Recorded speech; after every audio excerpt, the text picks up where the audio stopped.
going back to a few of the plays, I mean, there's plenty. You go start off with Ontario Wilson, who had a fantastic week of practice, and he's a guy that shows out on these primetime games all the time. And Jordan Travis puts it right on the money, but I got to give more credit to Ontario Wilson there. Somehow he extends his arm and catches that with both arms out. That was huge for Florida State, and that just creates momentum, and that's what Florida State, Mike Norvell, do the best at, one of the best in the country, if not the best on first drives, man. They can go down there and they can put up points. It's just easy peasy. It's been that way throughout the season, but they kept their foot on their neck, and I think it helps too. You're in a rivalry game. One thing too worth noting, very disciplined Florida State Seminoles team. We talked to Kalen DeLoach after practice today, and we asked what was the difference in that discipline from a couple years back to now, and it just – Norvell preached to us. He told us we've got to focus on ourselves. You know, they're going to try to get us and create flags. They want us to retaliate, but we know we've got to stop. I know Jerry Jones, I think there was a play afterwards where he got punched at. Jerry Jones could have easily gone at the Miami defender, but no, you know, he held back. You know, we also saw later on in the game too, we saw Deuce Spann go out. I didn't get to see it, but it seemed like he had an altercation with the player, Miami player, after the game, or not after the game, but after the play. Jason, did you see that out on the what was happening? Essentially, it was a retaliatory play, and he went over to the sideline, and on national TV, you see Norvell get into him. And it was not a getting into him like, oh, my God, I'm yelling, I'm belittling you. It was more of a teachable moment. And I think it's the teachable moment you want to see. Norvell was trying to teach him, hey, we can't do that in a game. Yes, obviously, the outcome of the game was already decided by that point. But you have to be careful.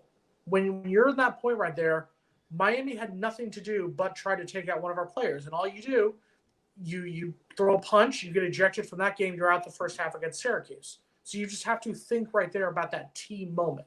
So I want to ask you, because you're the president of the Mike Norvell fan club, what does that teach you? What do you see when you see Mike Norvell teaching the player right there at that moment? What does that say to you?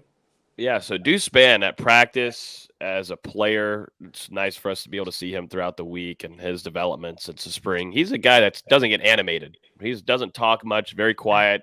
He's coachable. Mike Norvell is very hard on him, along with Ron Dugans. You know, they think a lot in him. That's the same way for a lot of players on this team, some younger players, where they think that the future is just through the roof. But to see him, I was in shock to see it on TV, to see him kind of get aggravated there. And that's understandable. You know, I think, Mike Norvell is a very hands-on coach, but, he sat there and was talking to him. And, Deuce Spann wasn't a big fan of maybe what Mike Norvell at that time was saying. Ron Dugans jumped over there. But what I loved seeing is, number one, Mike Norvell going to continue to talk to him. This was later in the game. And, Mike Norvell is still going to coach until they hit 0-0-0-0. But Mike Norvell continues to go over to him and talk to him. But look all around on that TV. 2 years ago, 3 years ago, there wasn't players. There wasn't anybody coming around to play right there to hold anybody accountable or talk to them or, kind of reset the nerves, reset the shockers a little bit for the player. You saw Kalen DeLoach. I believe Micah Pittman, too, was also over there. But to see Kalen DeLoach, I asked him today, why I saw you on TV. You're going over there. You're talking to him. And to see a wide receiver in that kind of stress there, and then to see a linebacker who's become a leader on this team go over there and wait till Mike Norvell's done talking to him to have a chat with him. He said, I wanted to create relationships with every player across the team. He said his locker is right in front of mine in the locker room.